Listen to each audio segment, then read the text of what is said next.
नमस्कार मंडळी, गव्हाच्या पिठाचे तुम्ही कधी आप्पे केलेत का हो? केले नसेल ना, तर माझ्या पद्धतीने एकदा करून बघा की हो. चवीला म्हणाल खूप छान झाले होते. तर ते कसे केले ना ते सांगते आता.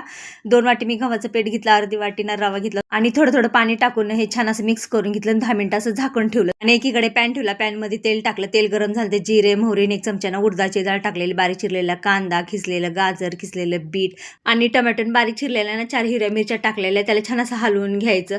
कच्चेपणा जाईपर्यंत मस्त असं शिजवून घेतलेलं आहे. नंतर ते मिश्रण त्या पिठामध्ये टाकून घ्यायचं आणि बारीक चिरलेली कोथिंबीर टाकायची, चवीनुसार मीठ टाकायचं. ते टाकल्यानंतर ना छान असं मिक्स करून घ्यायचं. नंतर चिमूटभर ना खायचा सोडा टाकायचा आणि परत एकदा असं मिक्स करून घ्यायचं आणि हे मिश्रण झालेलं आहे आपलं तयार. तर एकीकडे ना आप्पे पात्र ठेवलं, आप्पे पात्राला ना तेल लावलं आणि चमच्याच्या साहाय्याने ना ते सगळं मिश्रण असं टाकत गेले आणि आप्पे पात्र आहे ना मध्ये गरम लवकर होतं ना, तर म्हणून मी आधी बाहेरनं टाकायला सुरुवात केली, नंतर मध्ये टाकलेलं आहे आणि 20 मिनिटांना असं झाकून ठेवायचं. 20 मिनिटानंतर ना मस्त अशी आलटी-पलटी करून ना लालसर कलर येईपर्यंत ना छान असे भाजून घ्यायचे. हे आप्पे आहेत ना हेल्दी आणि पौष्टिक आहे. तुम्ही नक्की करून बघा, कारण मी गव्हाच्या पिठापासून हे आप्पे केलेले. तर ते तुम्हाला कसे वाटले ना कमेंट करून सांगायला विसरू नका.